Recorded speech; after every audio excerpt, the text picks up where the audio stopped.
ঢাকা বঙ্গবন্ধু এভিনিউয়ে বাংলাদেশ আওয়ামী ওলামা লীগের প্রথম প্রতিষ্ঠা বার্ষিকী উপলক্ষে সমাবেশ অনুষ্ঠিত হয়। সমাবেশে প্রধান অতিথি হিসেবে উপস্থিত ছিলেন বাংলাদেশ সরকারের সড়ক পরিবহন ও সেতু মন্ত্রী এবং বাংলাদেশ আওয়ামী লীগের সাধারণ সম্পাদক ওবায়দুল কাদের এমপি। বিশেষ অতিথি হিসেবে উপস্থিত ছিলেন পররাষ্ট্রমন্ত্রী এবং আওয়ামী লীগের যুগ্ম সাধারণ সম্পাদক ডক্টর হাসান মাহমুদ। সভাপতিত্ব করেন বাংলাদেশ আওয়ামী ওলামা লীগের সভাপতি মাওলানা ডক্টর কে এম আব্দুল মোমিন সিরাজি। সঞ্চালনা করেন আওয়ামী ওলামা লীগের সাধারণ সম্পাদক আলহাজ মোহাম্মদ আমিনুল হক। এবং আপনাকে কৃতজ্ঞতা জানাচ্ছি এবং আমরা আপনার অত্যন্ত গুণগ্রাহী এবং বাংলাদেশ আওয়ামী ওলামা লীগের যে সমস্ত নেতৃবৃন্দ এসেছেন, ঝড় হোক বৃষ্টি হোক, আমরা জননেত্রী শেখ হাসিনার হাতকে শক্তিশালী করতে চাই কি চাই না।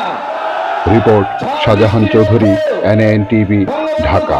দেশে এসেছিলেন বাংলাদেশ আওয়ামী লীগ এবং তখন আমরা ওলামা লীগ ছিলাম মাঠে বৃষ্টির মধ্যে। একদিন বৃষ্টিতে ভিজলে জীবন কিছুই হবে না, কাজেই বৃষ্টির মধ্যে হলেও আমরা সামনে বসে ওবায়দুল কাদের স্যারকে দেখিয়ে দিতে চাই আমরা বাংলাদেশ আওয়ামী লীগের সাথে আছি, জননেত্রী শেখ হাসিনার সাথে আছি।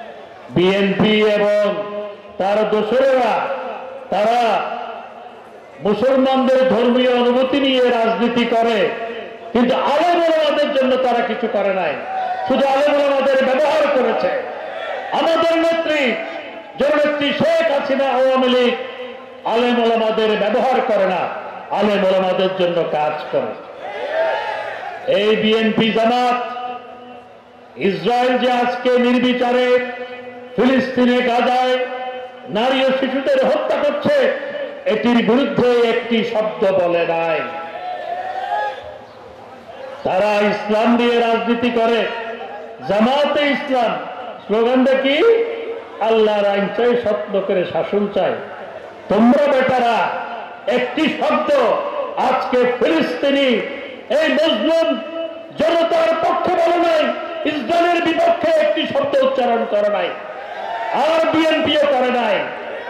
এরা ইসরায়েলের দোসরে রূপান্তরিত হয়েছে। সমগ্র দুনিয়ায় মিছিল হয় ফিলিস্তিনিদের পক্ষে, ইসরায়েলের বিপক্ষে। আমাদের আওয়ামী ওলামা লীগ মিছিল করেছে, যুব মহিলা লীগ করেছে, ছাত্রলীগ করেছে। আজকে আওয়ামী লীগের সব সংগঠন এই ফিলিস্তিনিদের পাশে দাঁড়িয়েছে, আওয়ামী লীগ দাঁড়িয়েছে। আমাদের নেত্রী বিশ্ব মঞ্চে ফিলিস্তিনিদের পক্ষে সোচ্চার হয়েছেন জননেত্রী শেখ হাসিনা। আর ওরা ইসলাম নিয়ে রাজনীতি করে, একটি শব্দ বলে নাই। এরা ইহুদিদের দোষরে রূপান্তরিত হয়েছে। এদের হাত থেকে ইসলামকে রক্ষা করতে হবে। ওলামা লীগকে বলবো সেই লক্ষ্যে কাজ করার জন্য। আমি পরিষ্কারভাবে বলতে চাই, নেতা নেতা বিভেদ কলহ আর চাই। সত্যিকারের আলেম ওলামা দিয়ে ওলামা লীগ গঠন করতে হবে এবং কোন টাউট বটপাত যারা এখানে প্রবেশ করতে না পারে, অনুপ্রবেশ করতে না পারে, সে ব্যাপারে আপনাদেরকে সতর্ক থাকতে হবে। অতীতে আমরা দেখেছি ওলামা লীগের নামে সারা বাংলাদেশে হঠাৎ গজিয়ে উঠা কিছু কিছু আলেম ওলামা, এরা ধর্ম ব্যবসায়ী, এরা চাঁদাবাদ। ওলামা লীগ চাঁদাবাদের স্থান নেই, এ কথা আমি বলতে চাই। ধর্মের নামে ধর্ম ব্যবসা চলবে না। আওয়ামী লীগের সাথে কাজ করতে হলে আওয়ামী লীগের প্রতিষ্ঠাতা জাতির পিতা বঙ্গবন্ধুর আদর্শ মেনে চলত। শেখ হাসিনার মতো সৎ আদর্শবান রাজনীতিককে অনুসরণ করতে হবে। দেশ মগের মুল্লুকে পরিণত করছে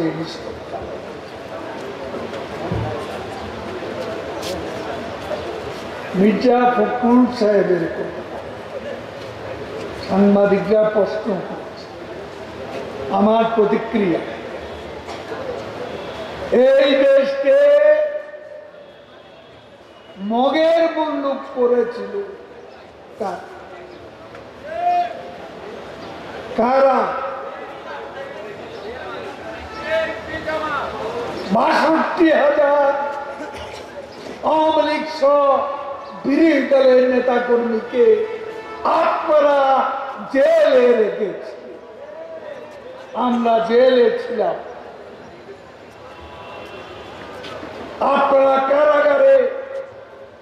ফখরুল সাহেবের ১ মাস ২ মাস ৩ মাস নিয়ে এত গল্প গাথা।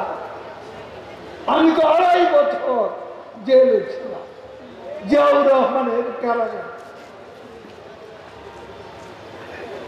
আজকে বড় বড় কথা বলেন,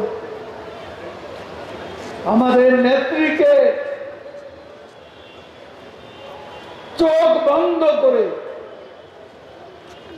তাকে কারাগারে নিয়ে যাও। এই কোর্টের সামনে, ঢাকা কোর্ট,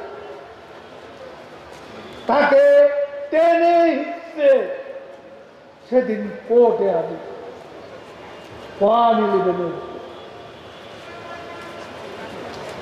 মির্জা ফখরুল, আপনি কি বাংলাদেশে থাকেন না?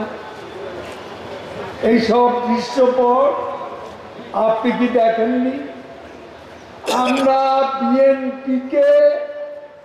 বিএনপির কোন নেতা কর্মীকে বিএনপি হিসাবে জেলে পাঠিয়েছি অপরাধী আস্তানা, অপরাধী ঠিকানা জেলখানা, অপরাধী ঠিকানা জেলখানা।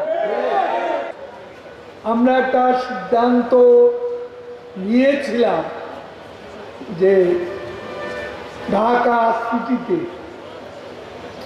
ব্যাটারি চালিত 3 চাকার যে গাড়ি, এই গাড়িগুলো চলাচল নিষিদ্ধ। এটা সর্বসম্মতভাবে সিদ্ধান্ত ছিল, কিন্তু আজকে মন্ত্রিসভার বৈঠকে প্রধানমন্ত্রী শেখ হাসিনা তিনি সভাপতিত্ব করছিলেন। তিনি এই ব্যাটারি চালিত রিক্সাগুলো বন্ধ করার ব্যাপারে ঢাকা সিটি হাইওয়েতে না, হাইওয়েতে এগুলো বন্ধ। 22টা হাইওয়ে নিষিদ্ধ ছিল, সেগুলো নিষিদ্ধ ছিল। পিডার রোডে ছিল। আমরা নতুন নীতি নিয়ে আসছি, জীবিকা আগে না জীবন। সেই কারণেই আজকে দেখেন একটা ট্রাক আর বাসের সাথে দুটি একটা ইজি বাইকের সংঘর্ষ, ট্রাক বাসের কেউ ক্যাজুয়ালিটিতে যায় না। ঢাকাটা 10 থেকে 12 জন ইজি বাইকের ড্রাইভার সব যাত্রী নিহত। এই অবস্থা আমরা 22টি মহাসড়ক বন্ধ করেছি, কিন্তু ঢাকা সিটিতে এই দুর্মূল্যের বাজারে মানুষের নিম্ন আয়ের, স্বল্প আয়ের মানুষদের কষ্টের, দুঃখের বিষয়টা স্মরণ করিয়ে প্রধানমন্ত্রী আমাদের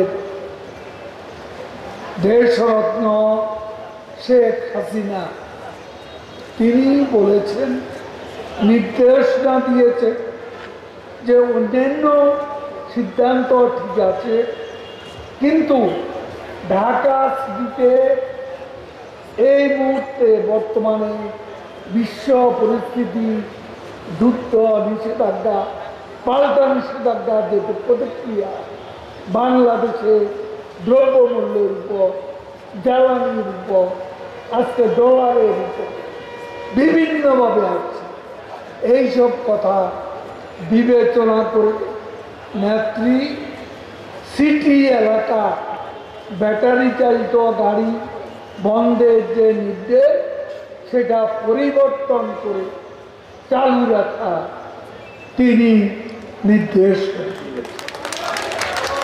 তাদের বিষয়টি আমি আজকের এই ওলামা লীগের প্রতিষ্ঠা বার্ষিকী সভা থেকে বলছি। আমি যারা এর সঙ্গে জড়িত তিনি আরও নির্দেশনা দিয়েছেন, তাদের একটিকে আমি বলেছি আমাদের বাংলাদেশ রোড ট্রান্সপোর্ট অথরিটি, তারা এদের প্রতিনিধিদের ডাকবেন, কথা বলবেন, নির্দেশনা অন্যান্য দিক যেমন ড্রাইভারদের ট্রেনিং, যেমন গাড়িগুলোর সাইজটা একটা নিয়মের মধ্যে আনত, এই হাইট, সাইজ, চাকা, এইসব ব্যাপারে যেন এগুলো বাস্তবসম্মত সে ব্যাপারে প্রয়োজনীয় নির্দেশনা প্রধানমন্ত্রী সবাইকে পৌঁছে দেবে এবং কার্যকর হবে। Report Shahjahan Chowdhury, NAN TV, Dhaka.